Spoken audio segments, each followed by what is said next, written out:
Now this set is known as a hot set. That means that this set is completely dressed and ready to go. We just need the director to come in and yell action. Now speaking of the director, we actually have the director's station right here off to the left. And you can see that we actually have a lot of technical equipment. Now this kind of equipment is on every single film set, but you usually don't get to see it because it's behind the camera. But today, we can see some lighting fixtures. We also have our makeup stations there. California earthquake. Hold on tight.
anniversary, we gave it a big Hollywood makeover to transform the set inside to look like a 21st century movie set. Stay seated during our entire tour. Our studio is private property, and if at any time during the tour you drop your phone, or you just can't wait to use the restroom, pull that red cord to get my attention, and I will be back to assist you, but do remain seated on the tram.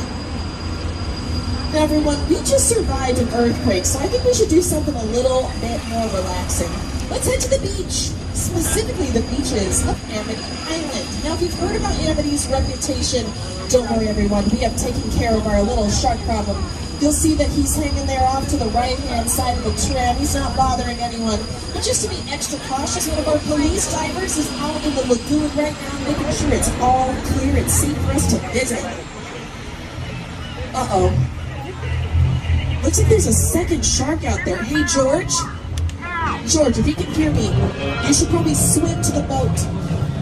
George, there's a shark heading right for you. Swim to the boat, George. Oh, no. Oh, I think it's too late for George. What a shame. It's so much guts to be out there swimming today. Oh, there's his guts. All right. Don't worry, everyone. We will be having fun. I've put a barrel full of shark bait tied to the dock right there. So hopefully the shark will just go for that and forget all about this tram full of 100 tasty tourists.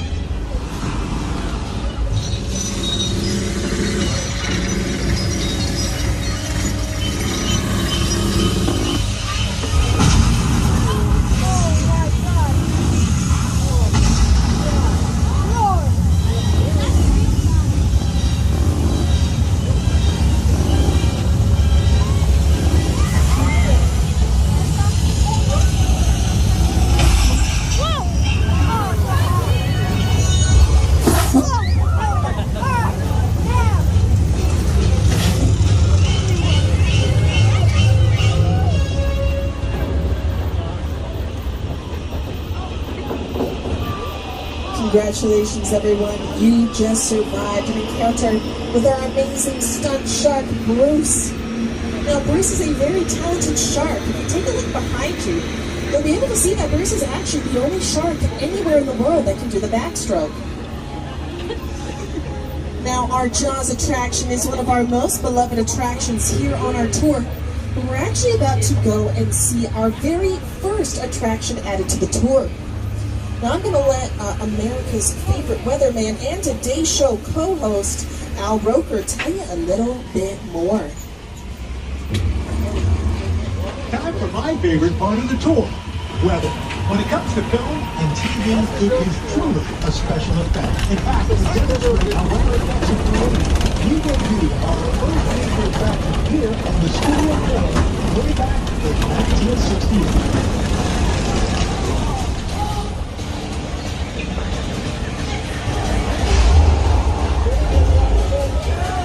Welcome to the only part of the back lot with a 100% chance of rain.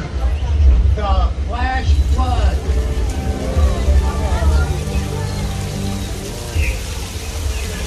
That's right, our flash flood does use the real techniques used by filmmakers to create weather on film sets. They really do use strobe lights to create lightning and sound effects that usually be added in post-production to create thunder.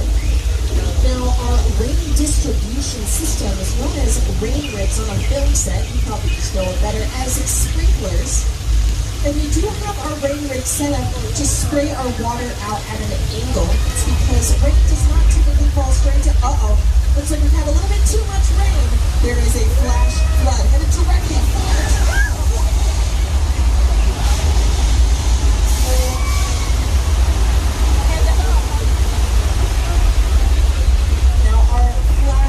Was created to be an attraction for the tour, but in its decades here on the lot, it has been used in a couple of different productions. It was used in the disaster film Earthquake.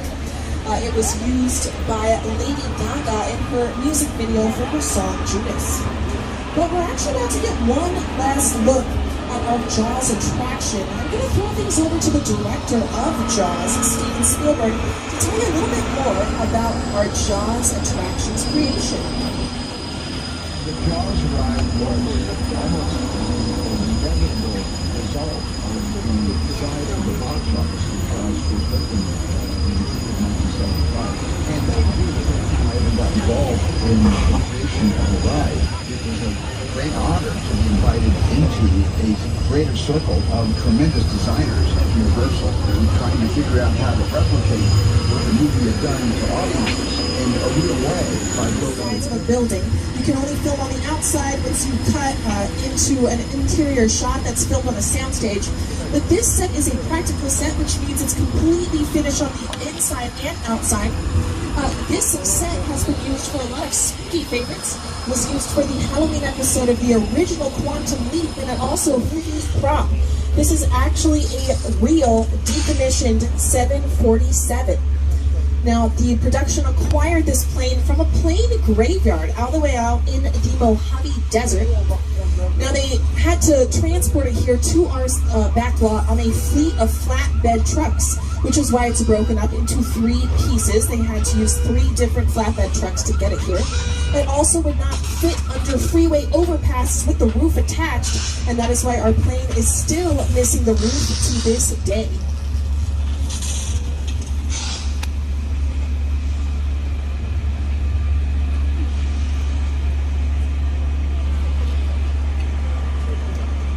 Now, on your right is a set that has actually been a highlight of our tour since the very beginning of our current version of the tour.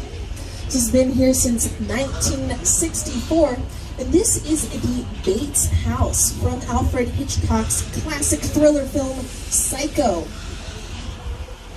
Now, this house was originally built